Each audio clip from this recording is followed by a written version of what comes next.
మేము ఇక్కడ కేటీఆర్ గారికి సపోర్ట్ గా రావడం జరిగింది. మహిళా కమిషన్ ఎదుట 24th రోజు కేటీఆర్ గారిని ఇక్కడ సబ్మిట్ చేయాలని చెప్పిండ్రు.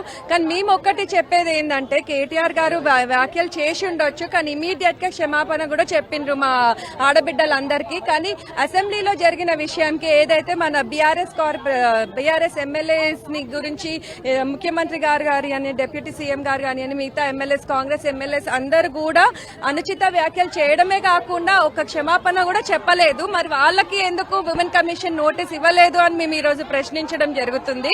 అదే కాకుండా నిన్న కూడా చూసుకున్నట్టయితే మొన్న మహిళా జర్నలిస్ట్ ని కూడా కాంగ్రెస్ పార్టీ వర్కర్స్ చాలా మిస్బిహేవ్ చేయడం జరిగింది. దాని గురించి కూడా ఇంకా ఉమెన్ కమిషన్ అసలు రియాక్ట్ కాలేదు. సో ఏంది మహిళలు అన్నప్పుడు అపోజిషన్ లో ఉన్నా కూడా రూలింగ్ లో ఉన్నా కూడా మహిళలకి ఈక్వల్ గా రెస్పెక్ట్ ఎవరైనా కూడా ఇవ్వాల్సిందే. సో ఉమెన్ కమిషన్ ని మేము రిక్వెస్ట్ చేసేది ఒకటే, పార్టీస్ కి అతీతంగా ఉమెన్ కి ఎక్కడ అన్యాయం జరిగినా రియాక్ట్ అయ్యి వాళ్ళకు కూడా నోటీసులు ఇచ్చి వాళ్ళు కూడా మాకు క్షమాపణ చెప్పాలని మేము కోరుకుంటున్నాం. ఎంత సపోర్టింగ్ గా ఉండే మన టీఆర్ఎస్ గవర్నమెంట్ గానీ ఎంత సపోర్ట్ చేసిరు, ప్రతి ఒక్క విషయంలో వాళ్ళకి సపోర్ట్ చేసుకుంటే వాళ్ళకి అండదండగా నిల్చున్నారు. మరి ఇవాళ కాంగ్రెస్ వచ్చినాక రేవంత్ రెడ్డి గారు ఏదైతే అసెంబ్లీలో ఎంత కించపరిచి మాట్లాడినందుకు వాళ్ళు మరి క్షమాపణ చెప్పాల్సిందే. ఒక్క మాట కేటీఆర్ గారు అన్నందుకు మరి ఇవాళ ఉమెన్ కమిషన్ నోటీస్ ఇచ్చిరు. ఎట్లా నోటీస్ ఇచ్చారు ఇమీడియట్ గా అది రియలైజ్ కాకముందే మేము క్షమాపణ చెప్పడం జరిగింది. మరి అదే దానికోసం మేము ఫిర్యాదుకు సపోర్ట్ గా వచ్చినందుకు మమ్మల్ని మహిళా కమిషన్ ముందు మహిళలను ఎవరిని కూడా లోపల రానిచ్చలేరు. ఇది అన్యాయం. మహిళా కమిషన్ దీన్ని రివర్స్ గా మాట్లాడాలి, మాకు సపోర్టివ్ గా ఉండాలి. మరి మహిళా కమిషన్ అన్నదే ఉన్నది, దానికి మహిళలకి వాళ్ళ సపోర్ట్ చేయకపోయిన మహిళా కమిషన్ ఎక్కడున్నారు, మరి ఎక్కడ నిద్రపోతున్నారు అన్నది కూడా వాళ్ళు బయటికి వచ్చి చెప్పాలి. మేము ఇక్కడ కార్పొరేటర్స్ కానీ ఎక్స్ కార్పొరేటర్స్ కానీ ఎందుకు వచ్చాం, జస్ట్ ఒక సపోర్ట్ కోసం. సపోర్ట్ వచ్చాలన్నా కొంతమంది ఒక 20 మందిని కూడా మమ్మల్ని లోపల రానియడం లేదు.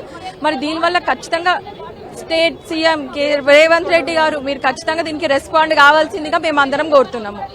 ఉద్యమాభివందనాలతో ఇవాళ మా నాయకుడు సర్దార్ రామన్న ఆధ్వర్యంలో మహిళలందరం మహిళా కమిషన్ ముందుకు రావడం జరిగింది.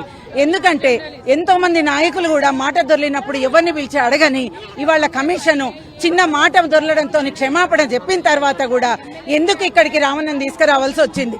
అయినా ఒకటి విషయం గుర్తుపెట్టుకోవాలి, ముఖ్యమంత్రి గారు జర్నలిస్టుల మీద తీవ్రమైన దాడులు జరుగుతున్నప్పుడు పొద్దున్న నుంచి సాయంత్రం దాకా ఉద్యమకాలం నుంచి ఇప్పటి వరకు మహిళా జర్నలిస్టుల మీద ఏ రోజు జరగని దాడులు ఇవాళ ఎందుకు జరుగుతున్నాయి? 2 అమ్మాయిలను చూడకుండా కొండారెడ్డిపల్లిలో వాళ్ళ మీద దాడి చేయడానికి కారణమైంది.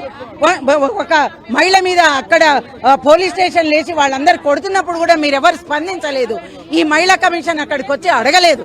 ఇవాళ ఇక్కడ ఒక చిన్న మాట కోసము రామన్నను విలువబడేది అనేది క్షమించరాని నేరం. ఇక్కడ ఒక విషయం గుర్తుపెట్టుకోవాలి, ఇదే మహిళా కమిషన్ 2020 వరకు ఇక్కడ ఉన్న ఒక ఫర్నిచర్ కూడా లేకుండే మహిళల గురించి ఆలోచించి 4 కోట్ల రూపాయలను వాళ్ళకి శాంక్షన్ చేసిన ఘనత రామన్నది. అటువంటి రామన్నని ఇక్కడ ఇవాళ పిలిచినందుకు మేమంతా మహిళలం కలం వీరులుగా ఇక్కడున్న చైర్మన్లుగా కథం తొక్కుతున్నాం. జై తెలంగాణ. ఈరోజు మరి సాటి మహిళ అయిన జర్నలిస్ట్ ఏ విధంగా అయితే మరి రుణమాఫీ కోసం ప్రతి ఒక సామాన్య రైతుల కోసము మరి రుణమాఫీ అందిందా లేదా అని వాళ్ళ దగ్గరికి వెళ్లి వాళ్ళని అడగడంలో తప్పేమన్నా ఉందా, అడగడం వల్ల ఒక మహిళని మరి చొప్పు తీసుకొని ఈ విధంగా దాడి చేయడం ఎంతవరకు కరెక్ట్, తను ఎంత బాధ పెట్టుకుంది అంటే ఏ మంచి చెడు మరి గవర్నమెంట్ లో ఏం జరుగుతుందో ప్రశ్నిస్తే దాడులా, ఒక మహిళకి మేము సాటిగా సపోర్టింగ్ గా రావడం వల్ల మా మీద దాడులా, ఇదేం రాజ్యం అని మేము అడుగుతా ఉన్నాము. రేవంత్ రెడ్డి గారికి ఒకటే క్వశ్చన్ చేస్తున్నాము, కనీసం మహిళలకంటే ఒక రెస్పెక్ట్ ఇవ్వండి, అంతేగాని ఇలా దాడులు ఇలాంటి గొడవలు ఇలాంటి ధర్నాలు చేయకూడదు అనేది మా కోరిక. Thank you.